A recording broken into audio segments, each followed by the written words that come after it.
queridas alunas do primeiro ano, sejam todos bem-vindos e bem-vindas. Mais uma aula de História, professor César Robério, diretamente do Estúdio 1, do canal Educação para toda a Galáxia. Hoje vamos falar num assunto muito interessante, pessoal.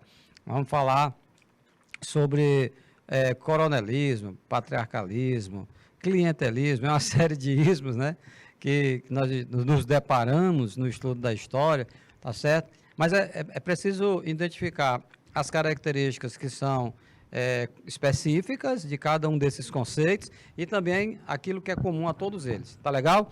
Vamos agora para o nosso roteiro de aula, tá? Nosso roteiro de aula de hoje.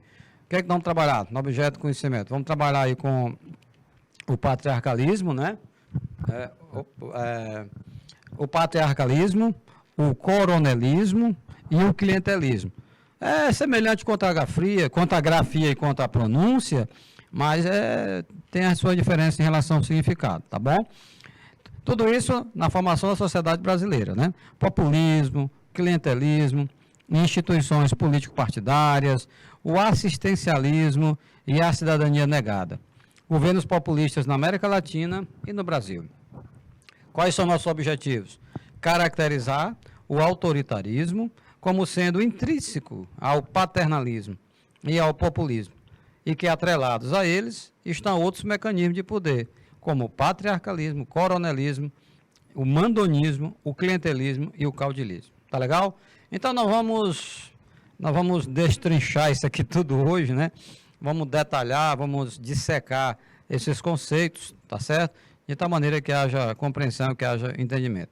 Boa tarde para os nossos queridos alunos de Eliseu Martins, de Jacobina, de Dom Inocêncio, Pajeú do Piauí, São João do Arraial. A galera está toda ligada aí, né? No canal Educação, programa de mediação tecnológica da Secretaria de Educação do Estado do Piauí. Comecemos com o conceito de patriarcalismo. Olha, você olhando para a imagem, né? Uma imagem do período colonial, tá certo?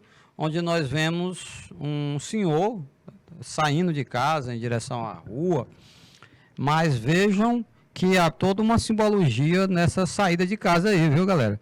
Porque quem está na frente é o homem, né? É o pai, é o dono das terras, é o senhor de escravos. Atrás dele segue filhos, esposa e escravos.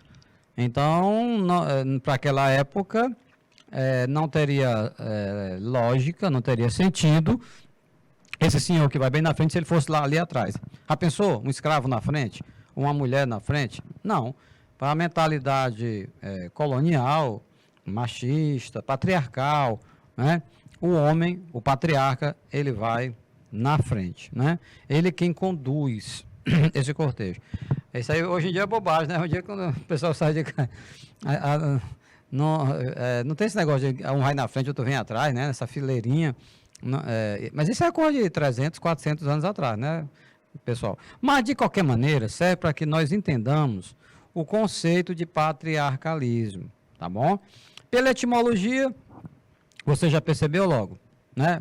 Patriarcalismo, de patriarca, vem de quê? Vem de pai, né? Então, isso está bem nítido, está bem claro.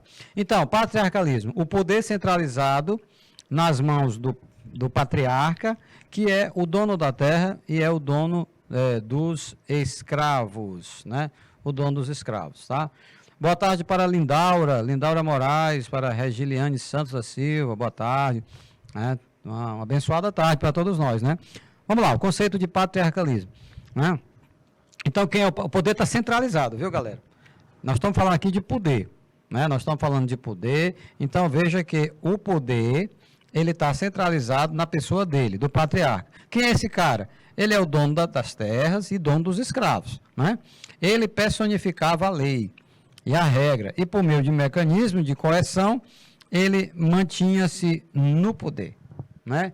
Ou seja, ele não sai do poder.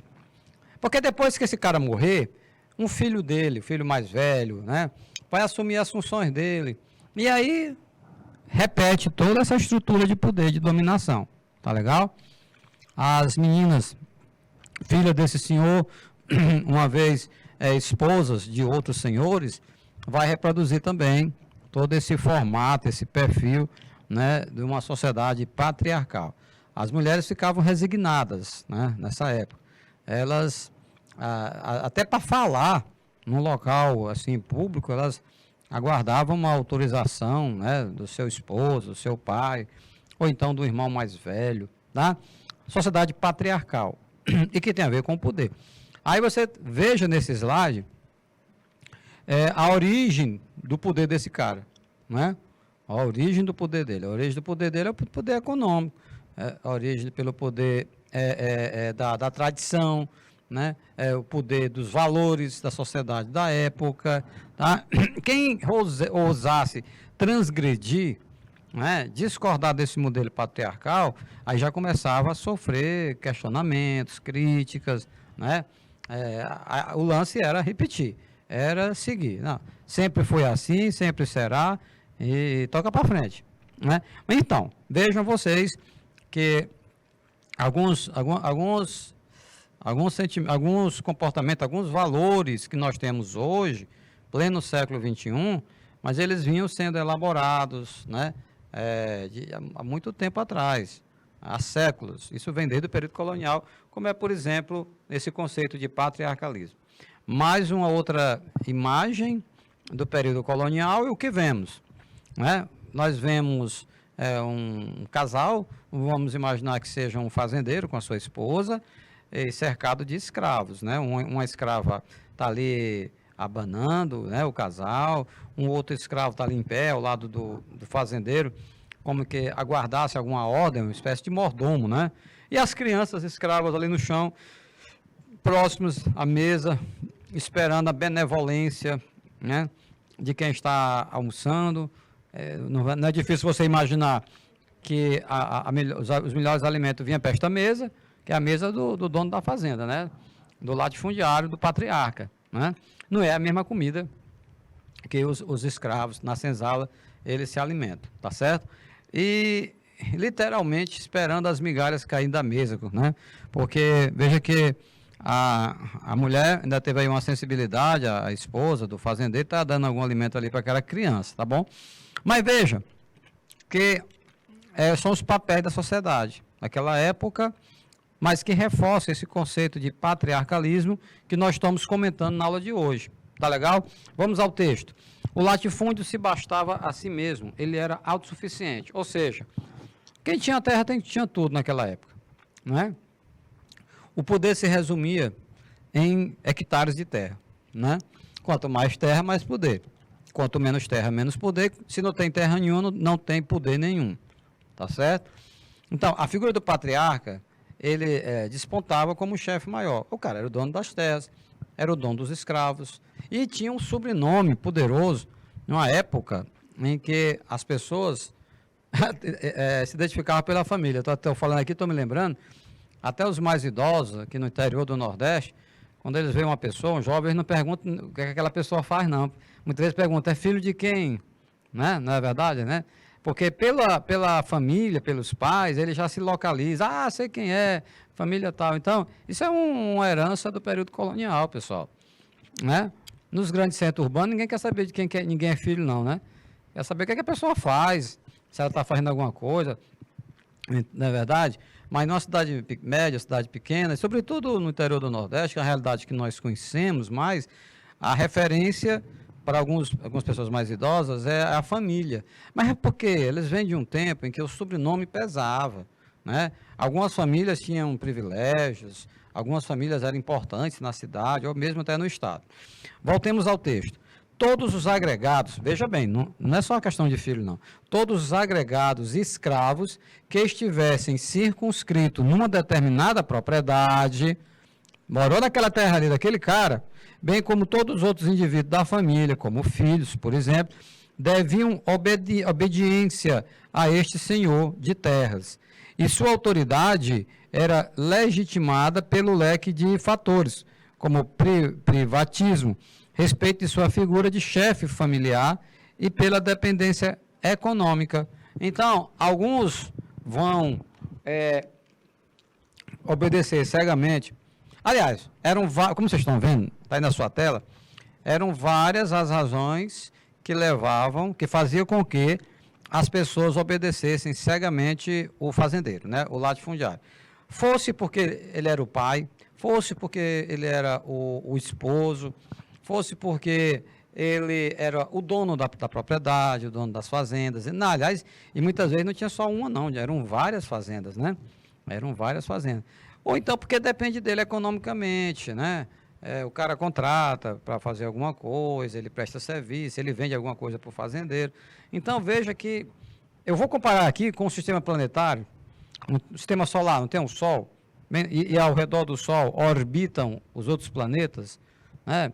Mercúrio, Vênus, Júpiter. Então, em relação a esse conceito que nós estamos trabalhando, é como se no centro ficasse o patriarca, né, o latifundiário, o dono de tudo, e ao redor dele orbitavam família, escravos, empregados e as pessoas que se curvavam diante desses poderosos homens da terra, né? Hoje em dia, a terra continua sendo uma riqueza, com certeza. É um patrimônio, sim, mas não é como era antes. Antes era um definidor, cara. Era algo que balizava as pessoas, né? Então, veja que com o tempo, essa relação com a terra ela foi se alterando, né? Até porque, dependendo de onde você morar, as terras já foram todas, uma parte já foram divididas, cercadas. Na medida que as pessoas a família vai crescendo, né, os herdeiros, aí vai dividindo, de tal maneira que deixa de ser um parâmetro, né? Deixa de ser uma referência de poder, as terras. Tá legal? O senhor de terras e de escravos era quem centralizava todo o poder. Não só dentro da sua propriedade, viu, galera? Não vá pensar, o cara mandava muito, mas só da porteira dele para dentro. Não, da porteira para fora também. Olha só, é isso que está colocando aqui nesse slide. O senhor de terras e de escravos, que centralizava todo o poder, veja bem, não só dentro da sua propriedade, mas, às vezes, por toda a localidade.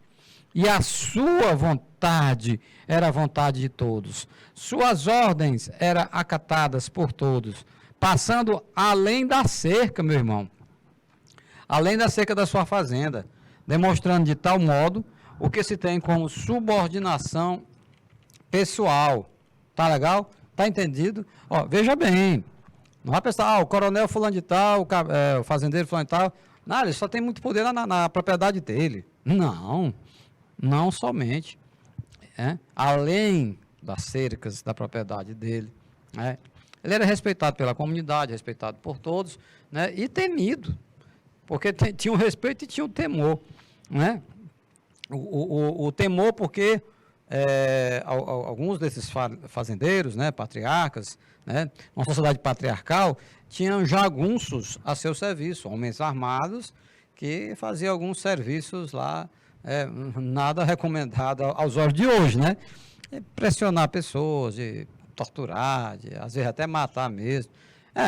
Quem que vai discutir com um cara desse na época, né? Não tinha para quem reclamar. E olha só o que está escrito na tua tela aí. Veja bem, a vontade dele era a vontade de todos. Professor, como assim? Como assim? Por exemplo, vamos aqui ilustrar para você entender melhor. Período eleitoral.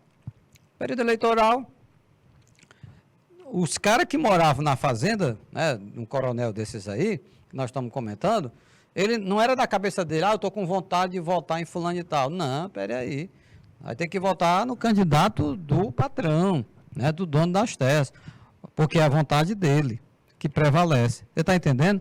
Então, nessa sociedade patriarcal, né, prevalece a vontade do proprietário das terras, proprietário, né, a referência da época.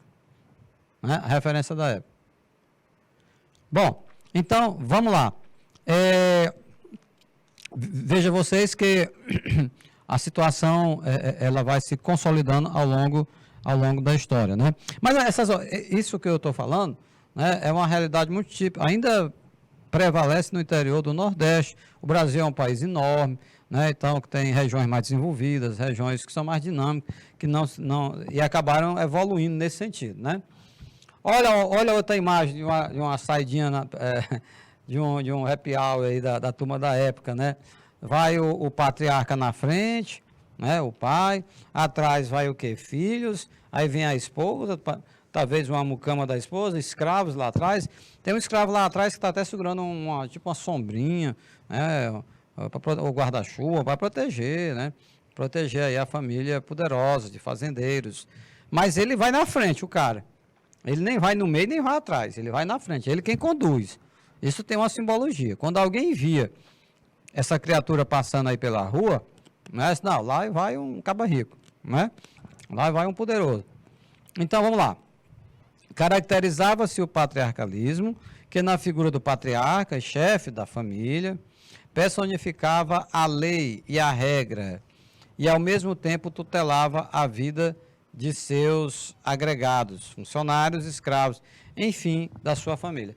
Veja bem, é interessante você entender dessa forma, que o patriarca, né, o patriarca, ele personificava a lei. Como é que é isso?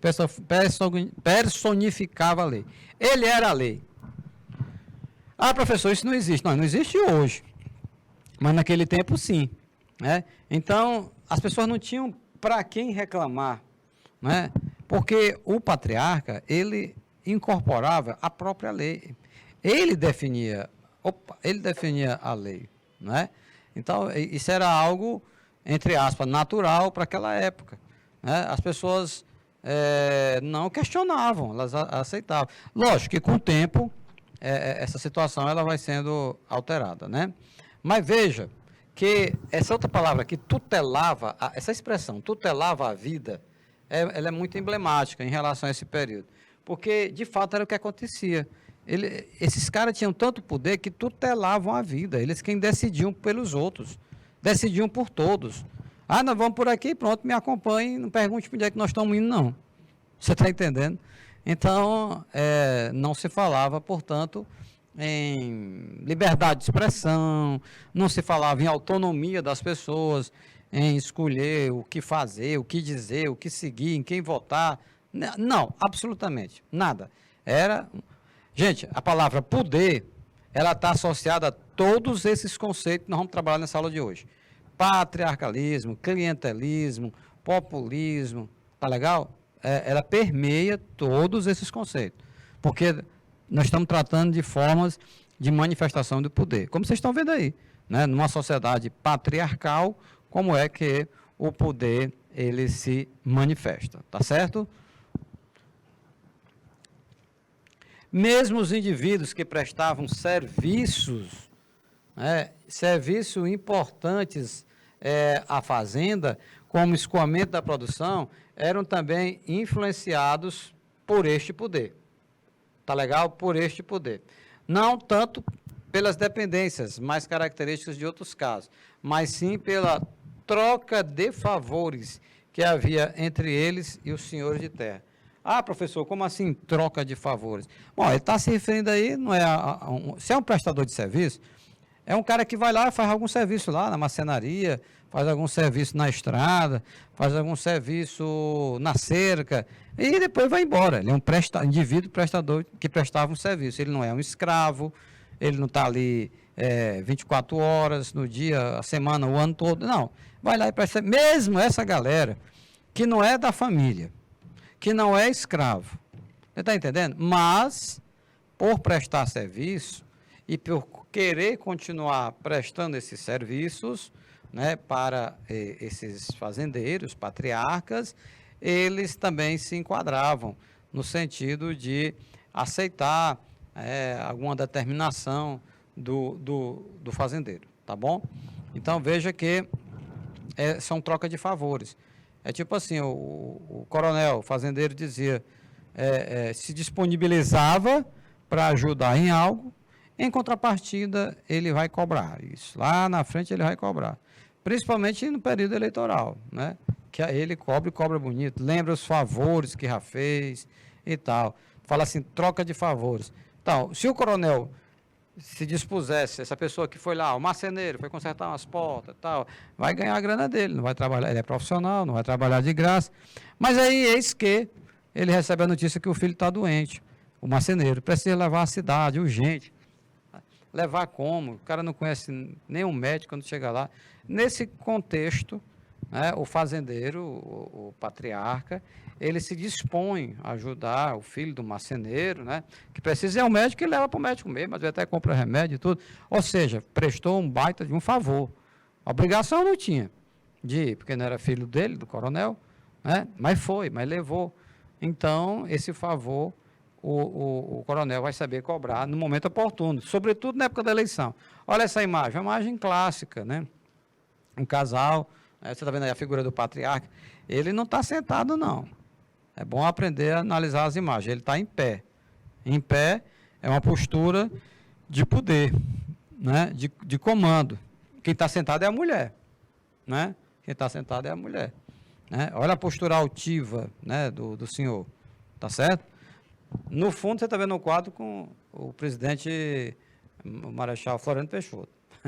Então, vamos lá. A criançazinha está só rindo, um está alegre, tirando foto, o bichinho nunca tirou foto na vida dele. Né? Não estava tão comum naquela época, viu? Sacramento, não estava tão... Livramento, não estava tão comum naquela época, Livramento. As fotos como hoje, né?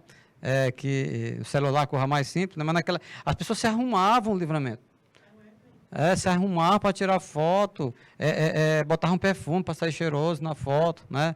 Era assim um momento, olha que vestir as melhores roupas, né? Por quê? Porque um quadro desse, a pessoa imaginava logo, vou colocar na parede, vai colocar em cima do móvel, né? Então, tinha que ficar todo mundo bem arrumadinho, bem prontinho, bacaninha. Era um momento solene. Fotografia cara, não era para qualquer um tirar foto, né, uma fotografia naquela época, não. Então, vamos lá. A forma de domínio se reproduzia na forma de favor, tá vendo? Forma de domínio, forma de favor. Então, naquela época, não se votava em candidato pelas propostas dele, não. Era assim, não, você me deve favor tal, vai me pagar esse favor votando fulano e tal. Então, uma troca de favores, como está colocado aí.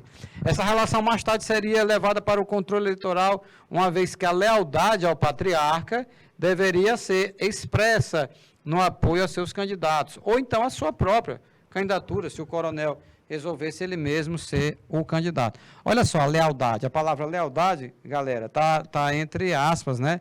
Porque eles entendiam, os fazendeiros, que não estavam sendo leais àqueles que não votassem nos seus candidatos. Por isso que é uma lealdade entre aspas. Puxa vida, quer dizer que eu não votar no seu candidato, que eu não sou leal ao senhor? Claro que eu sou leal. Imagine assim alguém pensando, porque muitos nem se atrevia a dialogar, porque não queriam nem conversar. Não, está aqui, meu candidato é esse, vote nele e pronto. Lembrando que, nesta época, o voto era a descoberto, não era o voto secreto. Porque hoje você não vê aquela cabinezinha de papelão, você entra lá, vota, ninguém sabe, só você e sua consciência. Então, nessa época não era assim. A pessoa chegava, estava lá cédula em cima da mesa e uma galera ali de olho, sabendo em quem que você ia votar. Aí, daqueles que votassem no candidato que não fosse o do coronel, era colocado para fora da fazenda, às vezes sofria até violência física mesmo, tá bom? Veja bem, votar contra era se mostrar contrário a essa associação moral que era proposto pelo senhor de terra. Ou seja, era o candidato do patriarca, tá? Eles entendiam como uma traição. Então, você tinha o quê? Isso os coronéis sabiam fazer muito bem. Eles faziam o favor, depois cobravam os favores e ainda diziam, olha, seja leal, né? Não vá, não me trair não, por favor.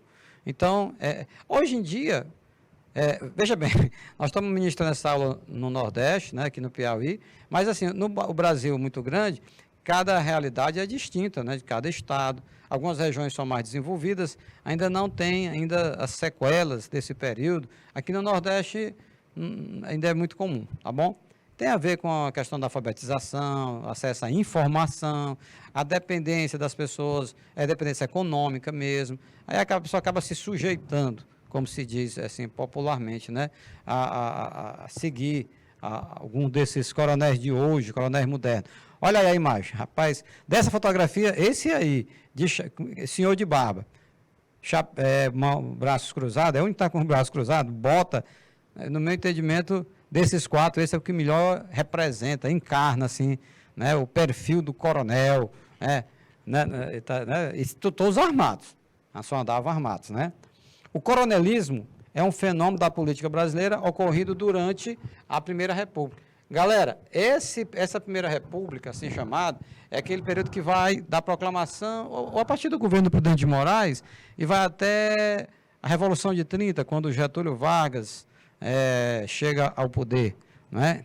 Então, mas veja que essa expressão, Primeira República, também pode aparecer na sua prova como República Velha, República Oligárquica, ou República do Café com Leite. Você está entendendo? São vários nomes para identificar esse mesmo período aí, tá bom? O coronelismo foi um fenômeno político muito forte durante a Primeira República, mas como eu falei há pouco, dependendo da região do país que você analisar, né, se houver um grau de instrução maior, de escolaridade, né, em que a pessoa não dependa, né, das outras para sobreviver, tem acesso à informação, isso tem mudado muito, né? Não é tão, nem se percebe mais traços de coronelismo em regiões mais desenvolvidas. Infelizmente, fica muito atrelado à questão do desenvolvimento socioeconômico de uma região. Caracteriza-se o coronelismo por uma pessoa, o coronel, que detinha o poder econômico e exercia o poder local por meio da violência e trocas de favores. Está aí. Quando a troca de favores não resolvia, aí entrava em cena a violência mesmo, viu? Violência braba. Né? Porque esses coronéis que vocês estão vendo aí, né, está aí na sua tela, eles tinham jagunços. Eram homens armados a serviço do coronel, cara.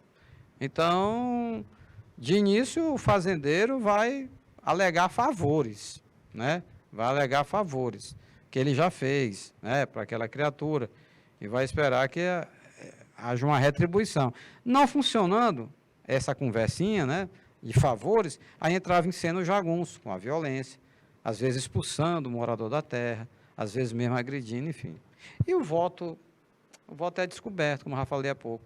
Não tinha nem como aquele moradorzinho, o trabalhador rural, deixa estar, eu vou chegar na urna, né, o voto é secreto. Não, o voto naquela época era descoberto. Então está aí, veja que o poder desses coronéis se assentava nesses dois pilares, troca de favores e o uso da violência, né?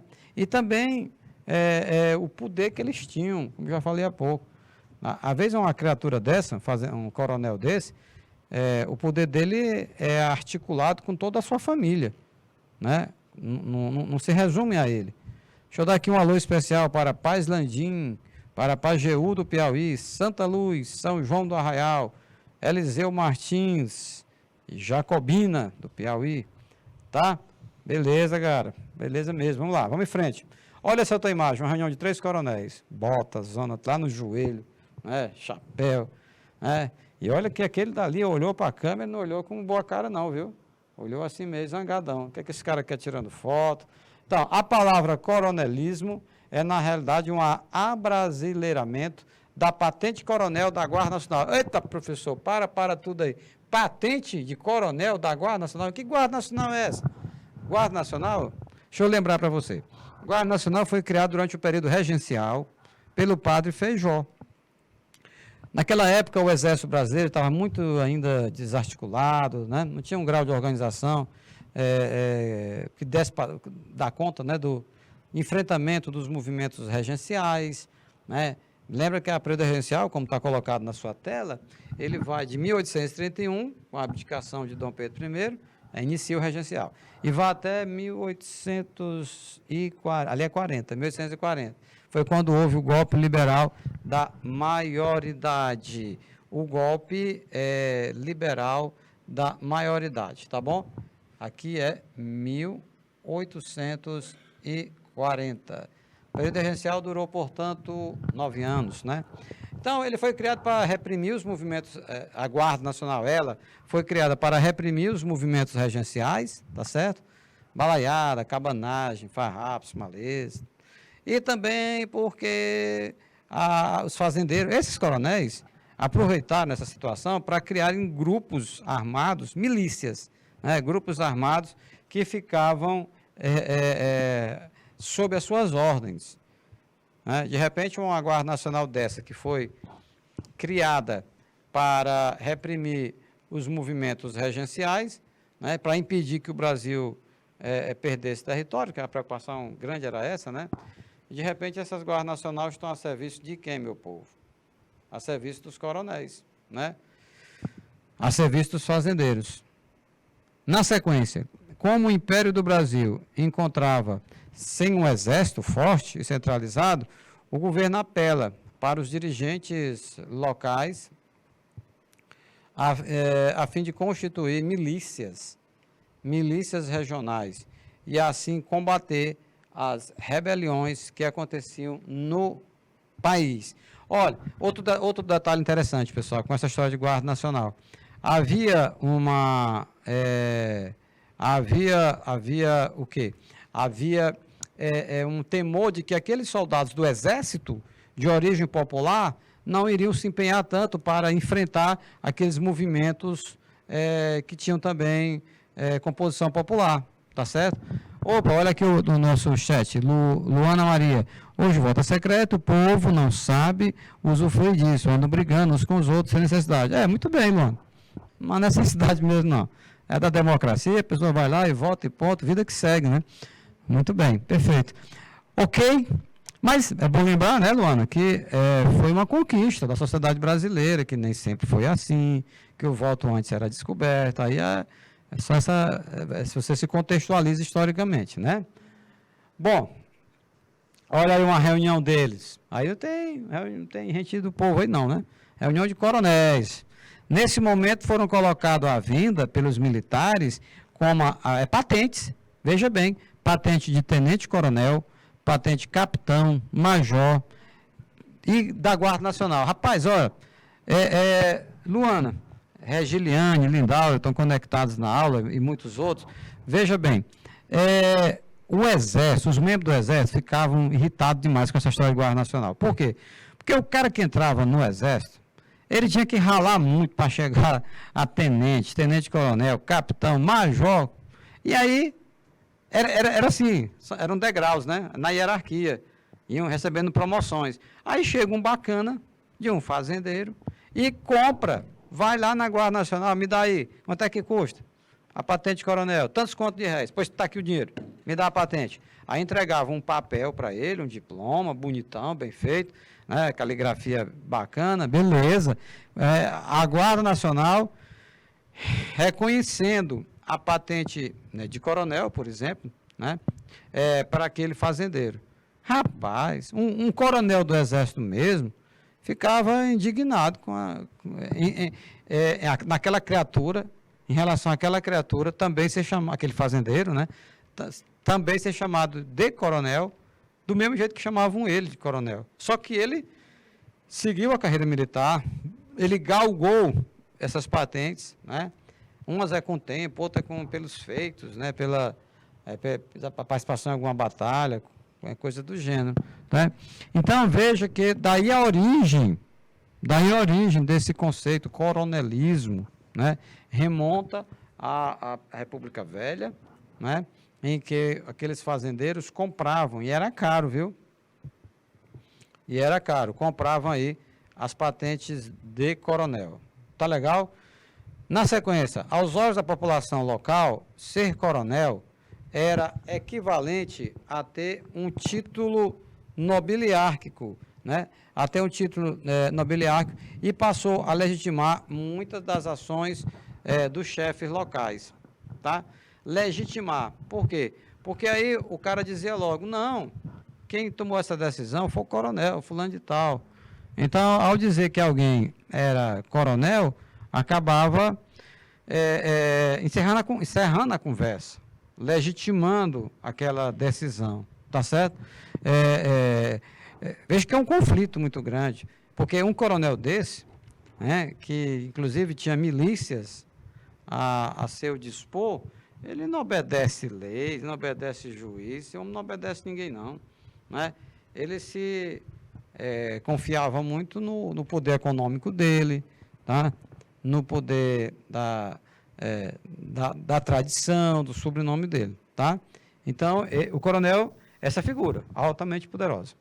Esse processo tinha início no plano inicial e estabelece a dominação do coronel sobre o poder público. O coronel é quem indica o juiz, o coronel é quem indica o delegado. Então, o coronel fez uma maldade com você, você vai reclamar para quem? Vai reclamar para um juiz, né? Que foi indicado pelo coronel? Vai reclamar com o delegado, que foi outro cara indicado pelo coronel? Por isso que está colocado na sua tela, né? Esse processo tem início no plano municipal e estabelece a dominação do coronel sobre o poder público. O fenômeno do poder do coronel foi tão presente que se confunde com outros termos relacionados, tais como mandonismo e clientelismo. Não é? Observe que eles estão conectados, eles não estão assim isolados, não. Na América Hispânica, ou seja, na América, aqui no continente americano, que foi colonizado, né, que foi colonizado pelos espanhóis, é conhecido dessa maneira, América Hispânica. Encontramos similitude com o caudilismo, né, com o caudilismo.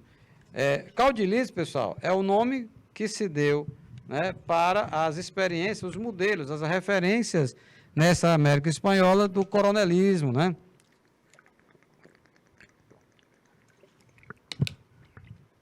Desse poder imenso, né, que os coronéis exerciam, um poder local.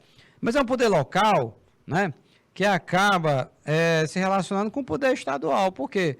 Porque esses caras eram eles quem conseguiam os votos, né, para os governadores, para o presidente da república. Eles, o que eles chamavam de currais, né, currais eleitorais, muito comum. Vamos já falar naquela época, né, e hoje também, dependendo da região que você tiver. Olha essa imagem ela é bem emblemática, porque ela retrata esse período, viu, pessoal? Esse período que nós estamos estudando. Você está vendo aí o coronel, né? E ao redor dele nós temos jagunços armados, né? E estão a serviço dele. Observe que ele não precisa usar arma, não, né? Se tiver alguma na cintura, porque está cercado, né? Ele está cercado aí de homens armados, né? Então, eu quero essa turma. Uma elite política, essa elite política ela foi composta por comerciantes, né, por grandes proprietários rurais e chefes políticos locais, tá? Então, está aqui o perfil dos coronéis, né, na República Velha. Capaz de exercer influência sobre a população local, enquanto autoridades incontestáveis. Aqui eu vou grifar influência, porque eles acabavam, a opinião dele era que prevalecia, né? E eram autoridades incontestáveis, quer dizer, ninguém podia contestar. As coisas mais absurdas do mundo que esses caras diziam e faziam, as ordens que eles davam, ninguém podia contestar. Não, foi o coronel, pronto, não, tem o que fazer não, é isso mesmo. Olha, os coronéis podiam recrutar pessoas para compor a força militar do governo. Então, veja que a violência aí está campeando, né? Coitado dos adversários, aqueles que não comungavam das ideias, né, das ordens do coronel. Desta forma, podiam manter os pilares da exclusão política e do controle sobre os espaços de representação política, né? Então, veja que os tentáculos do coronel, eles se espalhavam, como já foi dito aqui, muito além da fazenda dele, né? Chegava até a cidade, dependendo do coronel, se fosse aquele que tivesse mais terras, né? Ele tinha mais poder, né? Porque tem mais moradores, pessoas que moram nas terras deles, que dependem desses caras. E, lógico, que no momento oportuno, sobretudo, repito, no momento das eleições, eles sabiam fazer com que as pessoas que estavam gratas pelos favores que foram feitos, retribuíssem através de voto. Tá legal?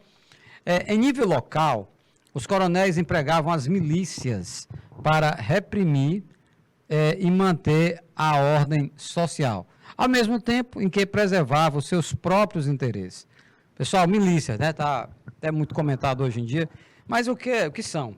Um grupo de bandidos, né, armados, marginais, que intimidam as pessoas, que chantageiam, faz chantagem, né?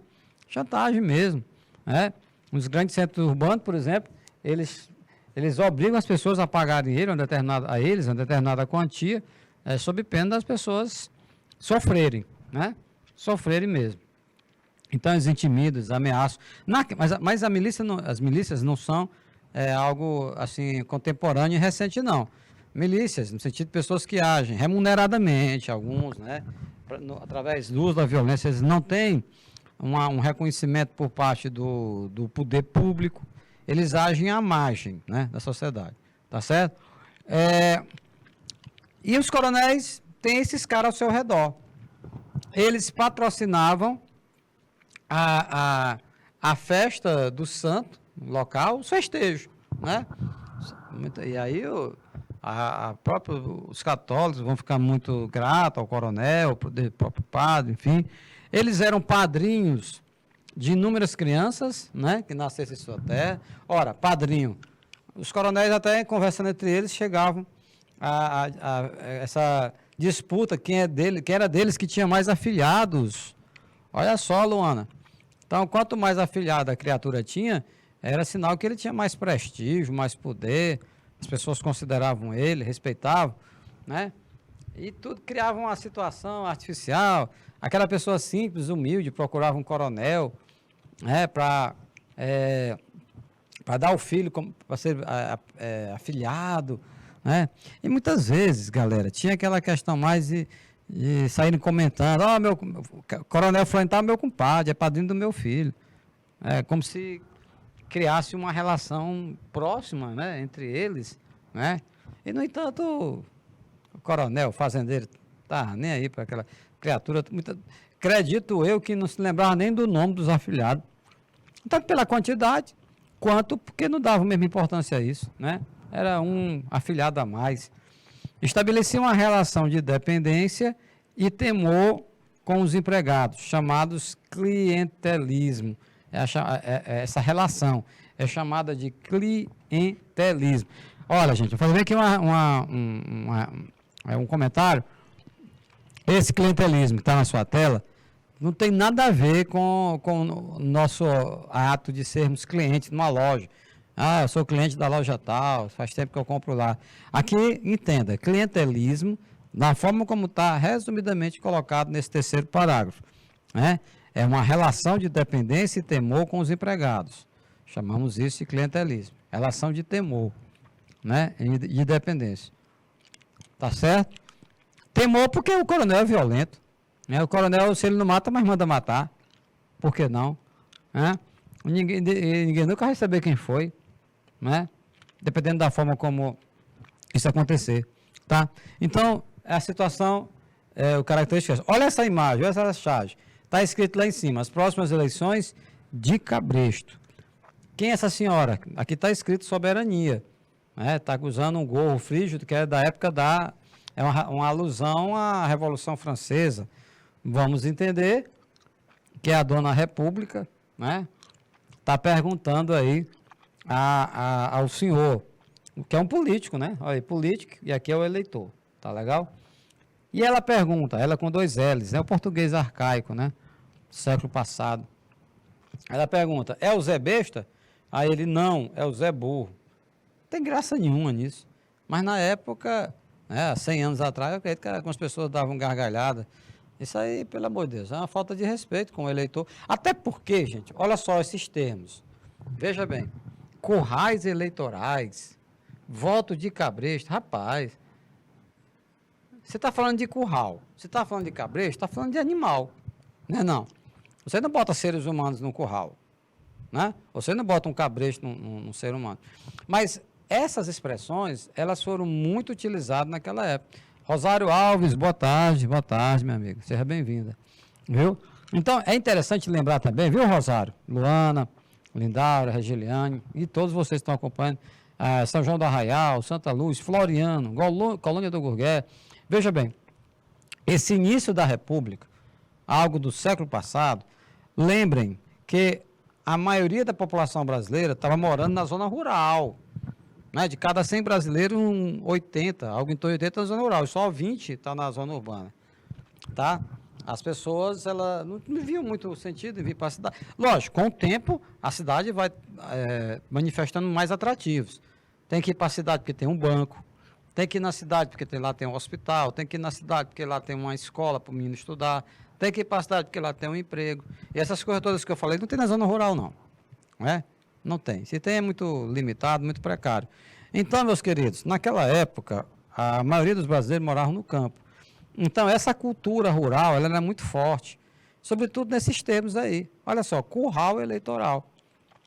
Eles chamavam de curral eleitoral o quê? Os territórios controlados politicamente pelos coronéis. Então, o coronel tem 10 fazendas, e cada fazenda tem 20 moradores, né?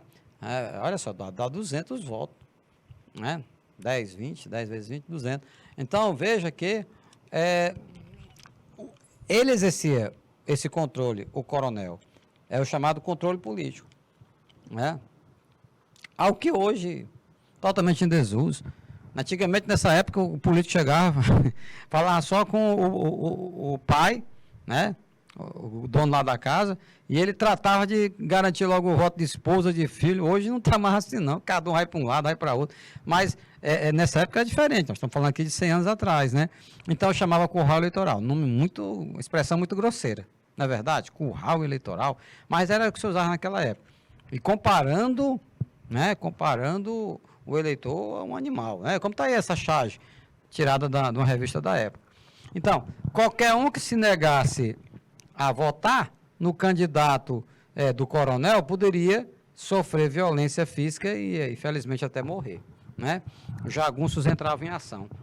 Esse método, né, de obter voto ficou conhecido como voto de cabresto. Cabresto você coloca no animal, leva para qualquer lugar, leva para a esquerda, leva para a direita, para o animal, cabresto, né?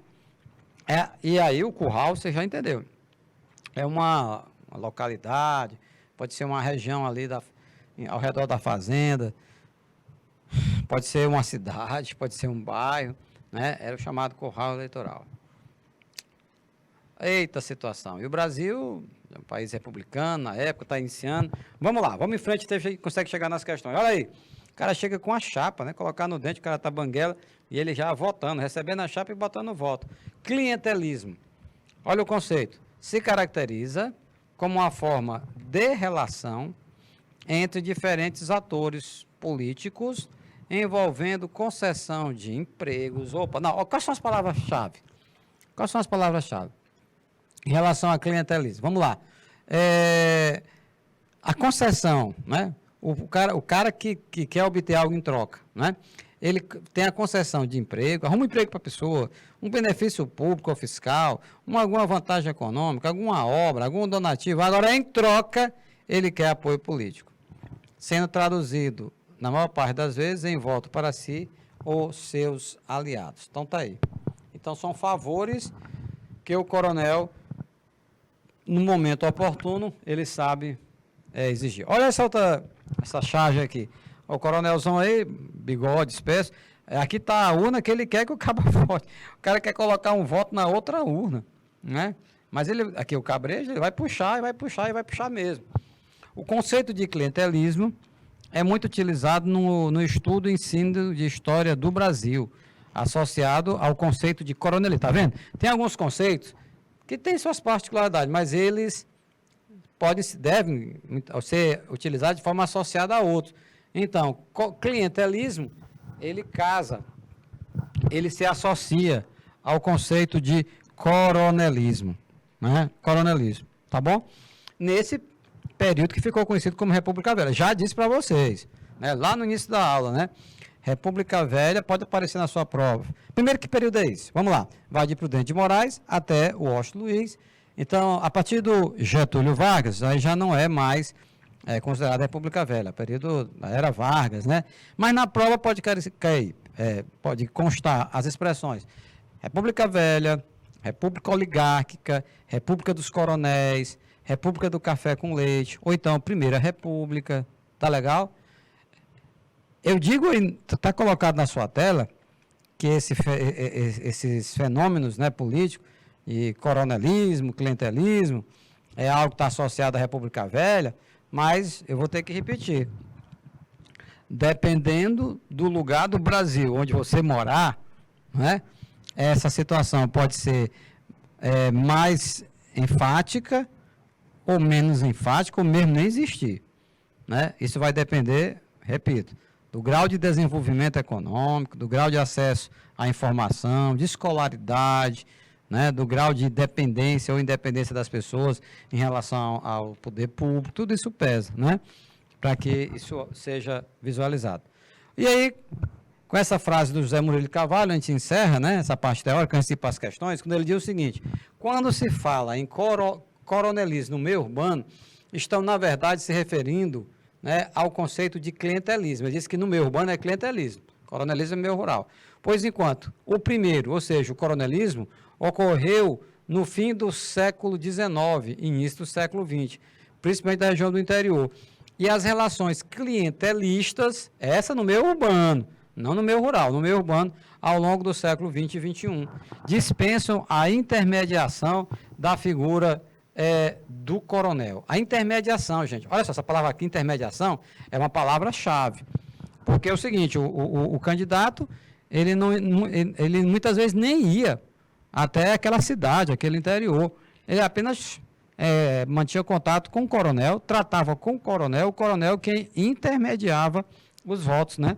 As relações de troca ocorreram diretamente entre os políticos e os diversos segmentos da população. Por exemplo, quando, graças ao seu poder de influência, poder executivo, o deputado pode conseguir empregos e serviços públicos para ser utilizado como moeda de troca para obtenção de votos. Isso é algo ainda muito comum na nossa região até os dias de hoje. Vamos para uma questão rapidinho, colocar em prática o que nós aprendemos. O que diz o enunciado? A República Brasileira, na última década do século XIX, caminhava para a consolidação das oligarquias dos coronéis, fazendeiros. A crise econômica financeira agravava as condições de vida na cidade do campo. A rebelião de Canudos pode ser entendida como um movimento de... Olha só, Canudos. Professor, o que tem a ver com coronelismo? Tem tudo, né? Porque foi uma reação. As pessoas iam para Canudos, aqueles trabalhadores rurais, para procurar também se desviar, né, do poder dos coronéis. E também é atraído pela figura carismática do Antônio Conselheiro, né? É bem verdade. Vamos lá. Analisar as alternativas. O que diz a alternativa A? Hesitação dos mandatários políticos em desfechar medidas repressivas contra a gente oprimida? Não, medidas repressivas contra as pessoas, hesitação contra... Não, hesitação coisa nenhuma, que destruir foi Canudos, né? Lembra? Foi bombardeado. B, a tensão social agravada pela expulsão dos camponeses que tratuavam nas frentes pioneiras catarinense e paranaense. Errado. Aí está se referindo a contestado. A revolta... contestado que aconteceu no sul do país. É também trabalhador rural, luta pela terra, movimento messiânico, mas Canudos é Bahia, né? Antônio Conselheiro. C, resistência da população sertaneja contra a estrutura agrária latifundiária e as medidas repressivas oficiais. Eis a alternativa correta, né? É uma resistência dos sertanejos contra aquela estrutura pesadíssima. O que é que tem de errado na alternativa D, professor César? Vamos lá. Descontentamento dos fanáticos. Circula fanático? Circula fanático e para bem aí. Por quê? Não, gente, porque eles foram chamados de fanáticos há 100 anos atrás, pelos jornais da época. Mas hoje, no pleno século XXI, nós não podemos utilizar essa terminologia, galera, por favor. Então, não eram fanáticos, eram pessoas que tinham uma religiosidade popular muito intensa, né? E que fizeram opção por seguir Antônio Conselheiro e se livravam de um bocado de coisa, né? Naquela época eles tinham dificuldade até para frequentar uma missa que era celebrada em latim, que era a tradição da Igreja Católica, né? Não era como hoje, que são celebradas no idioma local. Aí, não, vamos lá para Canudos, porque o Antônio Conselheiro fala o português e a gente entende o que ele diz. Você está entendendo? Então, mas chamar de fanático, não. Foram naquela época, fanático e monarquistas. Foi 2 rótulos que botaram neles. E foi muito prejudicial. A alternativa Rebeldia dos jagunços que se opunham à rede de açude e às campanhas de combate à seca. Quer dizer que em Canudos tinha jagunço. Não, os jagunços eram bandidos, eram pistoleiros, armados, né, que trabalhavam para os coronéis. Então, não eram jagunços, não eram fanáticos, não eram catarinenses e paranaenses, né? Então, veja que não houve hesitação nos mandatários. Gente, é muito bom você desenvolver essa habilidade de identificar as palavras que eliminam as alternativas, como nós fizemos com essa questão aqui. Tá legal? Meus queridos, forte abraço. Estou aguardando vocês para a segunda aula logo mais. Um breve intervalo, tá certo?